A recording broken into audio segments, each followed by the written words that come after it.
Paul Doswell, 0-0 in the end. How do you review the game? There's an interesting stat that an ex-colleague of mine gave me, that when you win 6, you never win the next game. And unfortunately that stat has come back to haunt us again. We created 7 golden clear-cut opportunities in the game, and that includes the penalty.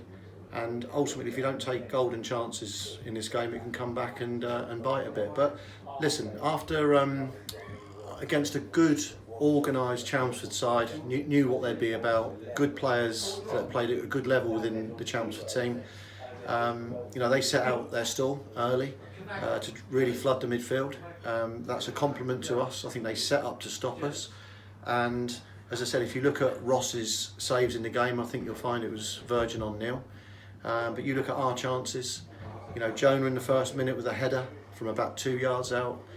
We then get a penalty, which we miss. We then get Alfie Rutherford, who's got to score for me, hits the post from the angle. Brilliant ball from Drury through to Wes Fogden.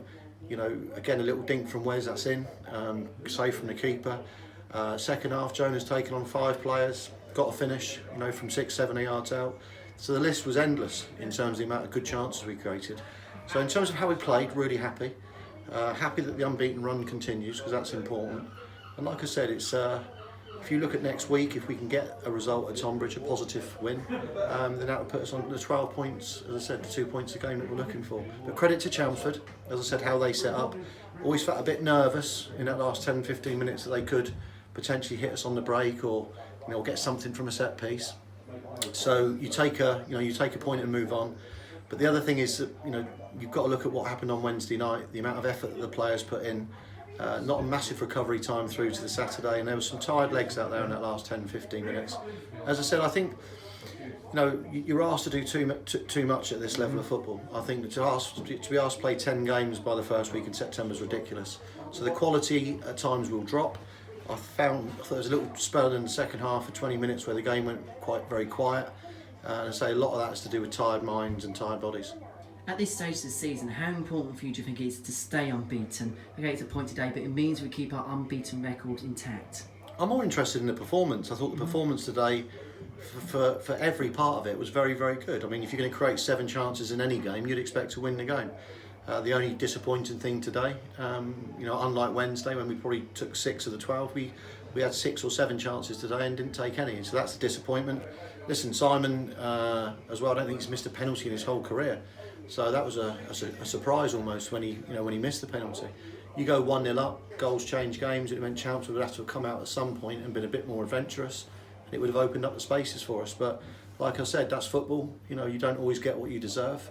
But it's very, it's interesting. That's Welling, who were well fancied, have come here and set up really to hit us on the break or really to get a point. Chelmsford have done exactly the same to come and get their point, and I'd imagine they're very happy with it. Like I said, from our point of view, if we can't win our home game on a Saturday, what you try and look to do is win that next away game. And that's what we'll be trying to do next Saturday. A week off now, between now and next Saturday, the first time we've had it in the regular season. Is it nice just to have that little bit of a break, because it has been a relentless conveyor belt of matches so far? Yeah, it's been very intense as well. That we've worked them very, very hard. We had to, because it was a new group. The players, as I said to you there, for 20 minutes in the second half, you could see that the energy levels had dropped, and I don't blame them. Sometimes we ask too much of players at this level. I hear that we're full time, but we're not. Let's just get that. It mentioned about 50 times during the week that we're full time from Mark White. We're not. We're 3 mornings a week, and actually most of my team work as well when they're not here. So, it's a tough ask at times, and as I said, we've seen a decent game here today. Just lacking a goal really, against 2 sides that will be there or thereabouts come the end of the season, I would have thought. Paul, thank you very much, and we'll see you soon. Cheers, Henry.